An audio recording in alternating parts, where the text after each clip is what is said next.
삶의 즐거움이 없다고 말하는 사람이 많다. 사실 그 이유를 파헤쳐보면 결국 원하는 것은 많지만 능력이 없거나 자신의 마음에 들지 않는 부분은 많지만 바꿀 수 있는 것은 너무 적기 때문이다. 엊그제 친한 옛 동료가 만나자고 했다. 그녀는 뜻밖에도 나에게 도움을 요청했다. 그녀는 알고 지낸 지 오래된 사람으로 매우 생활력이 강하고 매사 완벽하려고 애쓰는 것을 잘 알았기에 나는 잠시 당황했다. 작년에 그녀는 마침내 승진해 친구들 사이에서 인생의 승자로 통했다. 그런데 그녀는 연봉이든 직급이든 만족할 만큼 올랐는데도 여전히 기쁘지가 않다는 것이다. 그녀는 매일 숨 돌릴 틈 없이 살았다. 승진을 위해 아등바등했고 자신의 단점을 극복하기 위해 노력했다. 그 결과 현재 인정받는 위치에서 대우도 훌륭했지만 여전히 자신의 삶이 마음에 들지 않고 불안하다는 것이다. 그녀의 이야기를 들은 나는 자신을 너무 몰아세울 필요가 없다며 다독였다. 매사에 주도 면밀하지 않아도 된다고 생각하면 조금은 마음이 가벼워질 거라고 말해줬다. 하지만 그녀는 자신이 아직 부족하다며 스스로를 탓했다. 나는 여전히 부족하다는 생각은 일상에서 비일비재하다. 아름답지 못하고 너무 뚱뚱하고 일을 잘 못하고 늘 야근을 해야 하고 집이 좀 작다고 생각하는 것처럼 말이다. 우리는 꿈을 꾸는 사람은 꿈을 이룬다라는 말을 들으며 자랐다. 선생님과 부모님은 충분히 노력하면 모든 것을 얻을 수 있고 모든 것을 이룰 수 있고 모든 꿈이 이루어질 거라고 말했다. 하지만 어른이 되고 부딪힌 현실은 그렇지 않았다. 아무리 노력해도 바꿀 수 없고 해낼 수 없는 것 투성이다. 하지만 분명한 것은 부정적으로만 바라보면 부정적인 면이 전부인 것처럼 보인다는 사실이다. 좋은 면이 1%뿐이더라도 밝은 쪽을 바라보면 그만큼 밝아진다. 누구에게나 삶은 쉽지 않다. 어떤 문제에 부딪혔을 때 왜 안 되는가를 더 이상 생각하지 않을 때 인생은 점점 더 자유로워지고 점점 더 힘이 날 것이다. 자신의 불완전함을 받아들이고 인생과 악수하며 자신과 화해해야 한다. 방탕한 삶을 추구하는 것은 행복을 얻는 잘못된 방법이다. 그것은 바로 비참한 인생을 끊임없는 쾌락과 기쁨, 향락으로 바꾸려는 우리의 시도 때문이다. 그렇게 하면 환멸감이 밀려온다. 이런 삶에는 반드시 사람들의 거짓말과 속임수가 뒤따르게 마련이다. 우리가 사는 곳을 바꾸고 환경을 바꾸고 사람을 바꾸는 것은 쾌락을 통해 상처를 막으려는 것에 불과하다. 상처를 직시하지 않고 효과적으로 처리하지 못한다면 그 상처는 눈에 보이지 않는 곳에서 계속 썩어서 깊은 흉터로 변한다. 언제나 순풍에 돛을 단 듯 살고 마음먹은 대로 일이 이루어지는 사람은 없다. 누구나 자신을 극에 달하게 하는 사람이나 일을 만나 힘든 시간을 한 번쯤 겪게 마련이다. 많은 사람이 자신의 인생이 막다른 골목에 들어섰다고 느끼는 이유는 바로 쇼펜하우어가 말한 환멸감을 이겨내지 못했기 때문이다. 친한 친구가 함께 울어줄 수는 있지만 같이 어둠을 빠져나갈 이유는 없다. 향락을 추구하는 퇴폐적인 삶으로는 무리와 떨어져 있을 때의 외로움은 어찌하지 못한다. 인생의 가장 낮은 곳에서는 버티고 인생의 높은 곳에서는 겸손하라. 그렇게 한다면 어디에 던져져도 잘 살게 될 것이다. 이상과 현실의 괴리가 큰 사람들이 있다. 일전에 복잡한 지하철을 타고 출근하는 여성들 대부분이 왜 샤넬 가방을 메고 다니는지 궁금하다는 질문이 온라인에 올라온 적이 있었다. 지하철을 타고 다니면서 비싼 명품 가방을 맨 것이 어울리지 않는다는 것이다. 이에 대한 갑론을 박이 분분했다. 그것에 대한 견해는 각자가 지향하는 인생을 대변한다. 사람마다 종착지는 다르지만 인생에서 기쁨을 느낄 수 있는 사람은 반드시 자신만의 개성으로 즐겁게 노래하며 나아갈 것이다. 인생은 미래가 아니라 지금 이 순간에 달려있다. 자신을 잘 다루면 하루하루가 성공이다. 아름다움을 사랑하라. 첫 인상이 중요한 만큼 이미지는 첫 번째 명함이라 할 수 있다. 우아한 여성은 많은 사람의 존경을 받는다. 우아한 여성이란 삶에서 무엇을 추구하는가에서 나타난다. 자신에게 기꺼이 투자할 때 삶을 창조할 수 있는 에너지가 생긴다. 아름다움에 대한 사랑은 단순히 물질을 추구하는 것이 아니다. 꿈을 향한 끈질긴 태도이며 어려움에 직면하는 자세다. 패션계의 거물인 코코 샤넬은 미천한 신분의 출신이다. 샤넬이 태어날 당시 부모는 정식으로 결혼하지 않아서 사생아 신세였다. 6살 때 어머니가 세상을 떠나고 아버지는 밖으로 돌며 허랑방탕하게 지내는 바람에 그녀는 이모 손에서 자랐다. 어린 시절의 생활은 불우했지만 꿈이 있던 샤넬은 늘 창밖을 내다보며 아름다움을 추구하는 마음을 잊지 않았다. 그녀는 학교에 다니며 바느질 연습을 꾸준히 해 실력이 뛰어났고 아름다운 미모와 독특함으로 인기를 끌었다. 이후 배우자를 만났지만 현격한 신분 차이로 그의 집안에서 하녀와 같은 대우를 받았다. 귀족 생활이 자신을 얽어맨다는 것을 깨달은 샤넬은 바로 발길을 돌렸다. 인생은 샤넬에게 친절하지 않았다.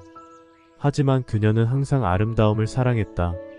샤넬은 올드 프렌치 백화점에서 여성 모자를 구입해서 정교하게 디자인하고 포인트를 주었다.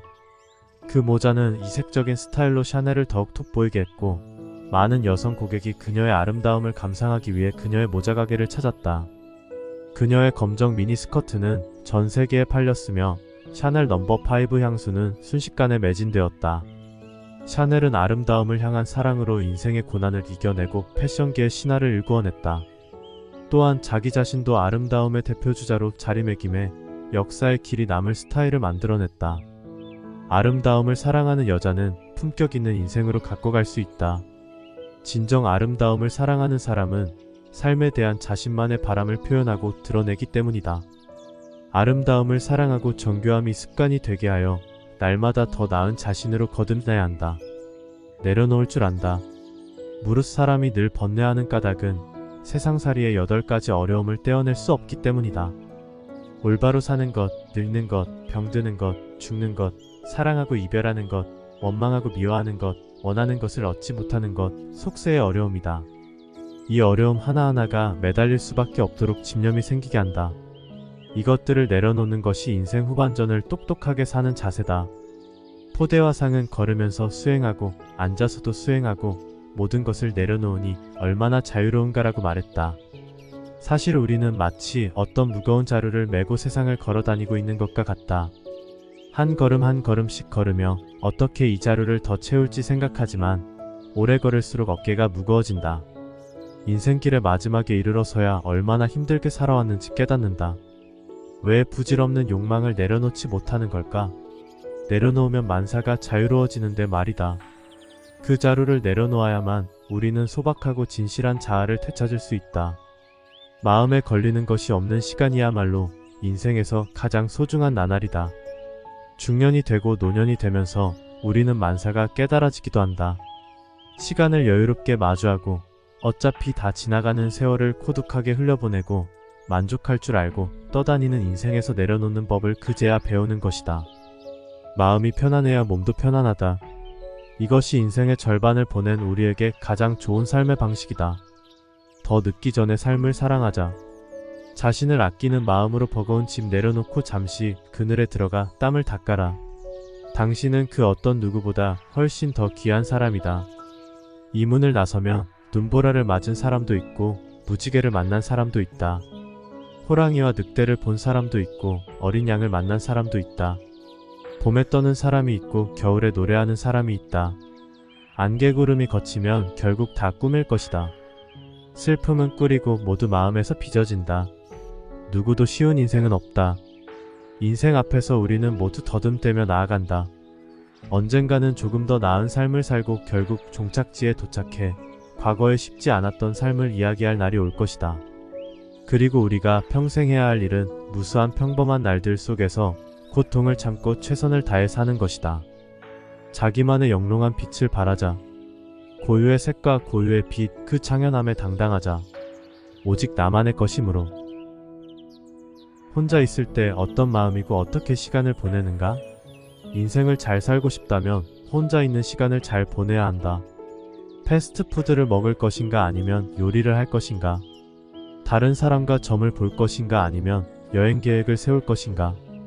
드라마를 볼 것인가? 책을 읽을 것인가? 어떤 선택을 하느냐에 따라 다른 경험을 얻는다. 우리 같은 보통 사람들의 생활은 대개 그렇듯이 매일과 가정, 아이에게 시간을 쏟느라 정작 혼자 있는 시간은 염두에 두지 않고 산다. 우리는 마음이 외롭지만 겉으로는 아닌 척 요란하게 떠든다. 세상은 충분히 시끄럽다. 지금 우리에게 필요한 것은 조용히 자신과 대면하는 것이다. 혼자만의 시간을 통해 몸과 마음에 쌓인 피로를 풀면서 산책을 하거나 조용히 책을 읽고 사색하는 것만으로도 인생이 달라질 수 있다. 우리 모두 누군가의 아내, 엄마, 딸, 직원으로 살지만 결국 내 인생의 핵심은 자기 자신이다. 오직 자신을 충분히 사랑하고 내면을 항상 즐겁게 하고 어그러지지 않게 해야 다른 역할들을 잘 해낼 수 있다. 편안한 오후에 좋은 책을 읽고 자신이 좋아하는 음식을 열심히 만들고 오랫동안 계획한 여행을 떠나보라. 혼자 있는 것은 일종의 수행이다. 그것은 생명과 자아에 관한 깊은 생각을 유발할 수 있다. 누군가는 늘 다른 사람과 함께 있고 다른 사람과 이야기하는 것에 익숙한 반면 정작 자신과는 친하지 않다. 그래서 혼자 있는 시간을 너무 힘들어하는데 이런 사람은 가벼울 수밖에 없다. 자신의 목소리에 귀를 기울이고 자기와 교감하는 법을 배워보자. 옳은 길이란 없다. 그저 자기의 길이 있을 뿐이다. 사람은 혼자일 때 성장할 수 있다. 혼자 있는 것은 한 사람이 최고로 발전할 수 있는 시간이다. 인생의 높이는 혼자 있을 때 어떻게 보내는지 그 질에 달려있다. 글쓰기, 책 읽기, 마음 챙김, 끊임없는 학습 등 혼자 있는 시간을 효과적으로 보내기 위해 구체적인 방법을 찾아 자신을 발전시키고 스스로를 충만하게 채워야 한다. 진정으로 자신을 강하게 하는 것은 혼자서 생각하고 학습하는 시간의 축적과 진보다. 자신을 풍요롭게 하는 것은 남의 환심을 사는 것보다 훨씬 많은 의미가 있다. 다른 사람의 시선을 의식하지 않고 혼자 있는 동안 힘을 축적하고 끊임없이 강해져야 자신만의 빛을 발할 수 있다. 소박한 삶을 살면 고매한 정신을 갖게 된다고 착각하는 사람이 있다. 그런데 훌륭한 이들은 오히려 그 마음에 먼저 더 높은 추구와 꿈, 포부가 있기 때문에 내면에서 시작하여 밖으로까지 순수하고 단순하며 소박하게 변하는 것이다. 소박한 삶은 더 많은 시간과 마음, 여력을 꼭 필요한 곳에 쓰일 수 있게 한다. 삶의 궁극적인 의미가 돈을 쓰고 즐기는 것이 아니라 창조해내는 것에 있음을 깨닫게 한다. 물질의 풍요가 넘쳐나는 현대 사회에서 소박하고 간소하게 사는 것은 어려운 일이다. 우리가 소박하지 못한 것은 단조롭고 지루하고 고단해 보이는 소박한 생활에 적응하지 못해서가 아니라 우리 내면에 너무 많은 무력과 욕망, 놓지 못하는 것들이 있기 때문이다. 훌륭한 사람일수록 그 삶이 소박하다. 우리 꿈은 산과 같다. 골짜기가 산을 높이고 깊은 골짜기에서는 산의 높이를 가능할 수 없다. 길 위에서 헤매게 만들고 아예 주저앉게 만든다. 쉽게 정상을 내주지 않으려는 꿈과 산의 속임수이다. 골짜기를 벗어나는 자만이 올라설 수 있는 정상이다. 우리는 모두 꿈이 있었다. 하지만 그 꿈을 이룬 사람은 몇이나 될까? 어떤 사람은 최소한의 생활비조차 감당하지 못하면서 어떻게 먼 꿈을 이야기할 수 있겠냐고 한탄할지도 모른다. 혹 이 순간 현실은 팍팍하고 자신은 너무 보잘것없다고 생각할지도 모른다. 얼마나 많은 사람이 하고 싶은 일을 현실이라는 벽에 부딪혀 원하지 않는 일에 발목 잡혀 있을까? 꿈은 너무 멀리 있다고 생각하고 드넓은 우주에서 우리는 티끌처럼 보잘것없는 존재라고 생각하지만 그게 무슨 상관인가? 우리가 이 세상에 온 이유는 자신이 바라는 사람이 되어서 자신만의 작은 행복을 만들기 위해서가 아닌가? 꿈은 저 멀리 있는 것처럼 보이고 현실은 참담할 수 있다. 하지만 묵묵히 노력하며 자신의 꿈을 유지한다면 언젠가는 햇살이 주는 따뜻함을 느낄 수 있을 것이다. 잊지 않는다면 반드시 결과가 있다. 무슨 일을 하든지 초심을 잃지 마라. 세상에서 가장 아름다운 일은 누군가의 삶을 모방하는 것이 아니라 마지막에 무언가를 갖게 되는 것이 아니라 자신이 처음에 바랐던 모습으로 사는 것이다. 감정부터 다스리고 말한다. 가는 말이 고와야 오는 말이 곱다라는 속담이 있듯이 부정적인 말은 부정적인 말을 부른다.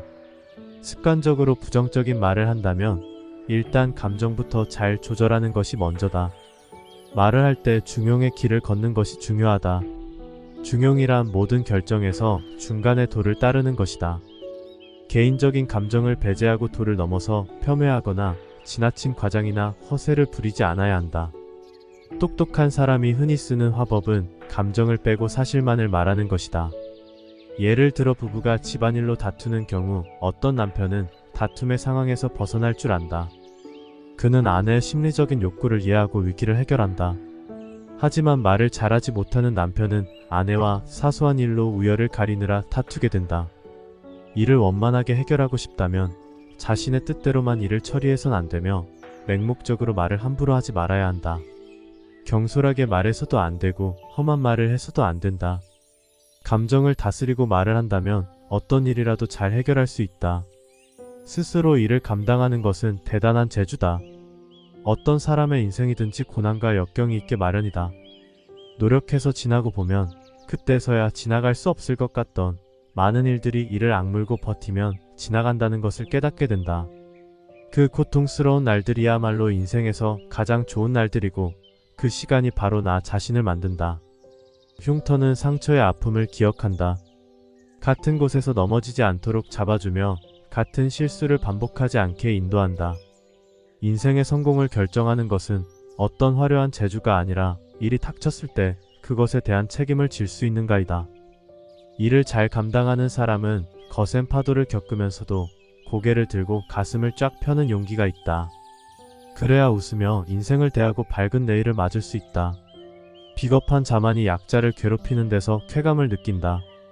이는 문제를 해결하기는커녕 도리어 감정을 옮기는 방식으로 분노가 바이러스처럼 퍼진다. 자신의 결함을 해결하려는 무능함의 표현일 뿐이다. 때로는 약자들끼리 서로를 짓밟는 경우가 있다. 왜 그럴까? 그들은 생존하기 위해 작은 틈바구니에서 살아간다. 폐쇄적이고 편협하며 근시안적이고 사소한 원한도 반드시 갚으려 하고 이것저것 따진다. 그렇게 서로를 짓밟는다. 개를 잡아본 사람은 안다. 대나무 통에 개 한 마리를 넣으면 반드시 뚜껑을 닫아야 한다. 그렇지 않으면 기어 나오기 때문이다. 하지만 몇 마리를 더 잡아서 통에 넣으면 뚜껑을 닫을 필요가 없다. 개들은 아무리 발버둥 쳐도 기어 나올 수 없게 된다. 2마리 이상의 개가 통 안에 있으면 한 마리씩 앞다투어 출구를 향해 기어가기 때문이다. 개 한 마리가 출구에 거의 도달하면 나머지 개들이 그 개를 집게로 붙잡아 결국 아래층으로 끌어내린다. 그리고 다른 개가 짓밟고 올라간다. 이렇게 돌고 돌다 보면 성공하는 개는 한 마리도 없다. 이것이 바로 현대 사회를 살아가는 사람들의 마음가짐이다. 내가 기분 나쁘게 지낸다면 다른 사람도 기분이 나빴으면 좋겠다. 내가 올라가지 못하면 다른 사람도 못 올라가게 잡아당긴다. 사람들은 초조해하고 불안해하며 서로 경계하고 남들이 먼저 올라설까봐 두려워한다. 하지만 이런 마음가짐은 그들의 상황을 더욱 악화시킬 뿐이다. 당장 눈과 마음에서 경쟁의 커튼을 걷어라. 배려하고 연대하면 더 넓은 세상이 펼쳐진다. 남을 편안하게 해주는 것이 곧 나를 편안하게 하는 것이다. 자, 당신은 서로를 힘들게 하는 사람이 될 것인가? 아니면 다른 사람을 돕고 성공하는 사람이 될 것인가? 답은 분명하다.